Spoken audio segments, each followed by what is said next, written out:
ข้าวหน้าหวานงามสมควรอยู่พี่น้องบรรยากาศยามแรงค่ะคักดอกจำปาไปบ้านพี่ปนแดดอย่าแล่นจะล้มมากับน้องพอวุ่นวายพี่น้องเอ้ยสบายดีไหมสบายดีโลดว่าสบายดีมึงมานำสบายดีเด้อพี่น้อง สบายดีเด้อพี่น้องตอนนี้เรากำลังย่างสิไปเก็บผักขะแยงกันไม่ยังยังดอกสบายดีไหมมึงมานำกูย่างรอบว่าสิขาวลาดทางให้หน้าผัดขาวบ่ได้พี่น้องข้าหัวโอ้ไปเห็ดง่วงขู่ออกอีเลยบาทนี่จะเหม็นสะสวัสดีครับทุกคนวันนี้ทำขู่เลยครับเอาใส่ง่วงมันรุดซื่อที่ใหญ่ที่ซามาดูซูในโพดเจ้ามีเห็ดปวกสะอาดวางใหญ่โอ้บ่มีแล้วชิบุมีปิ้งติชูมีดอกปิ้งจ้ะเนี่ยบอลเฮาสิไปเก็บขะแยงนี่แหละอ้าวอยู่ตุ่มลุ่มน้ำตีอ้าวก็อยู่น้ำแล้วว่าผักขะแยงหอยแห้งปิ้งสิเก็บไปใส่แกงหน้ำไม้พี่น้องกะลอยอยู่น้ำแกงหน้ำไม้เลี้ยงน้องน้ำมาได้นะน้ำมาเล่นด้วยนะห้ามรู้น้ำแคมนี่อยู่ให้หน้านะมันบ่มีเพราะว่าข้าเจ้าคือว่าข้าเจ้าสีดอันนั้นม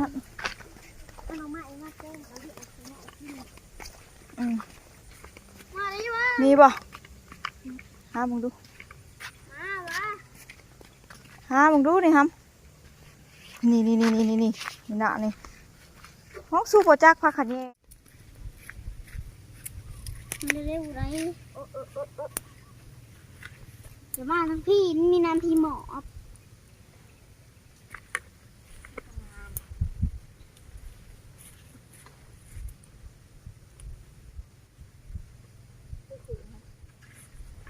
ลูกหูไปฟุตอีโต๊ะนะเขาได้ไปผูกทีโร่เลยวันนี้สติบันนาโอ้ยได้สติบันนากระปุกโอ้ยจะนั่นละโลกน้องนี้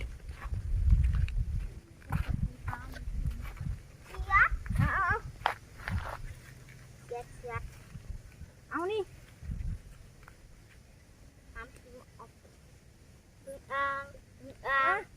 อ่างไม่นั่งข้างดกที่เอา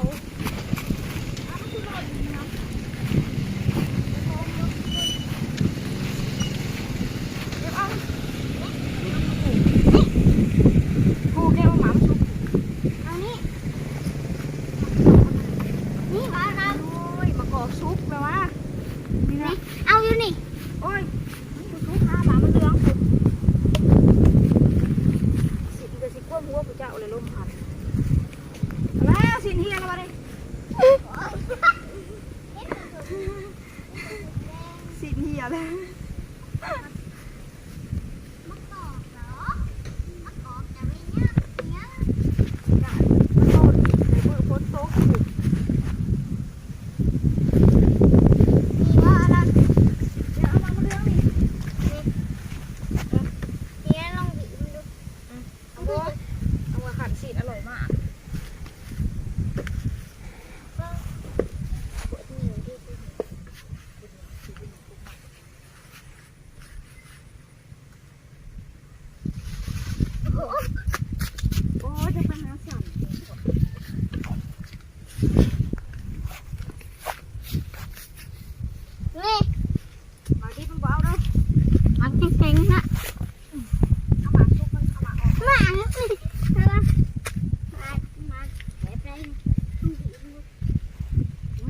นี่นะนี่แบบนี้มันชุก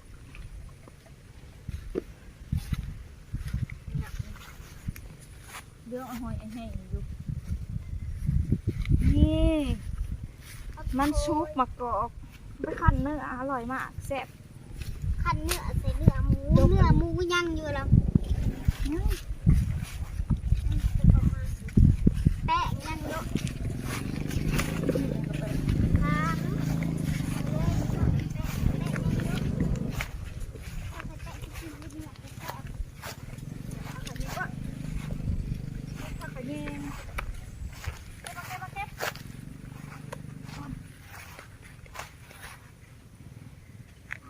น้องดำเปิง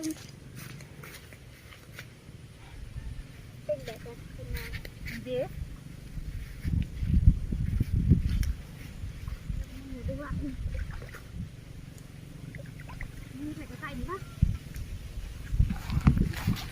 แมนเยอะแมนเยอะ โอ้ยกกใส่เอียน แมนเยอะ นี่เขาเอิดว่าคันแย่ง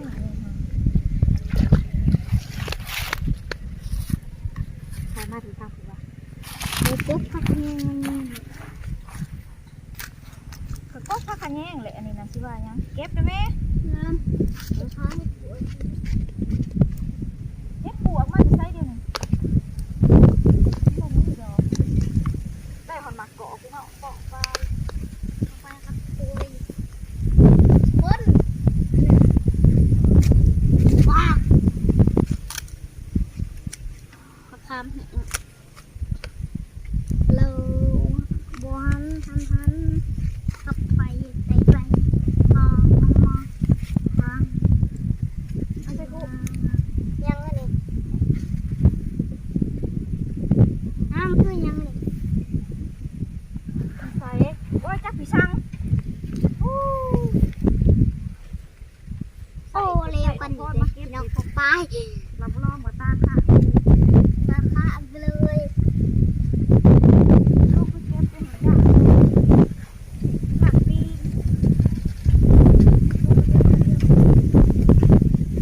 ว่าคือยัง ปิ้งกิน ร่ำ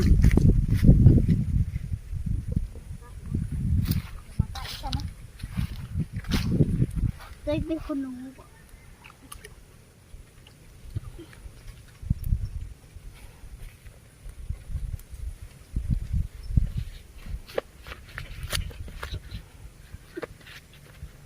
โอ้อยู่ได้ดีเนี่ยกว่าอันย่าเอ้ย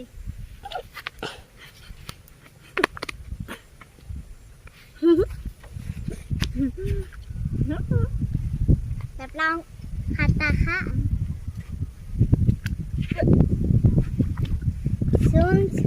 ซึมน้ำหน้าอยากบัวหาเขาเองมองที่เขามองเราแค่เซ่ จะลองจะล้ำนะลงมาเอาทำนะลงมายังเดี๋ยวนี้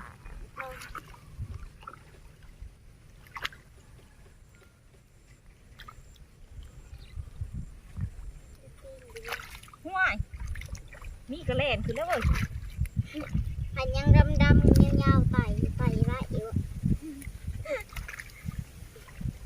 นี่กระโปงเลยนะขึ้นมาถึงไหนบ่ ลุง ขึ้น ใส่เลนเดสดีมากเลย ขึ้นครับขึ้นเลยยังวะเอ้า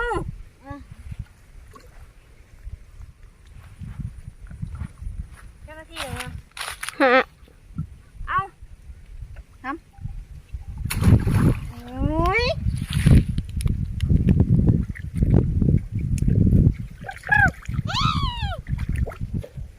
เดี๋ยวจะมาไปไหนเดินเส้นเกี่ยวกับผู้ชาย พรเนาะ เกิด บอ มาก ยังวะจะดุฉีดปากบักอันนี้แหละ เนาะให้นะไปได้เดี๋ยว ดื้อกว่าเขาสิมาซื้อเกิบงามให้เพิ่นเพิ่นว่าอยากได้เกิบงามเพิ่นดื้อกว่าเขาสิมาซื้อให้เพิ่นจะได้เขาเงียบแน่เลย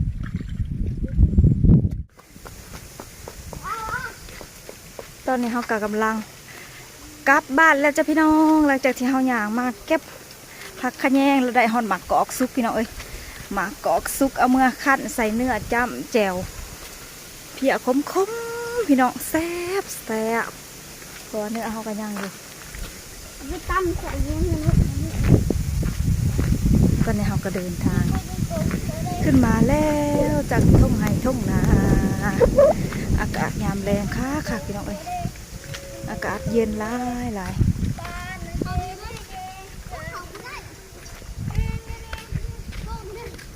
เขาบ่ได้ก็บ่เขาเต้มือใหม่จะมาเอาเลยมือใหม่จะมาเอามาไว้ครับไปเห็ดยังอีเลยอันน่ะโอ้ย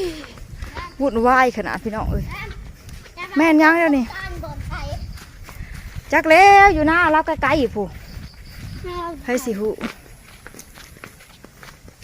หน้าเลยอยู่บ้าน จักแล้วหน้าผ้าหัวผ้าหองโอเคแล้วจ้ะพี่น้องมาวันนี้ก็น้องไม้ขอจบคลิปไปสักก่อนเด้อถ้าพอกันใหม่คลิปหน้า ไอ้มังนุ่มไข่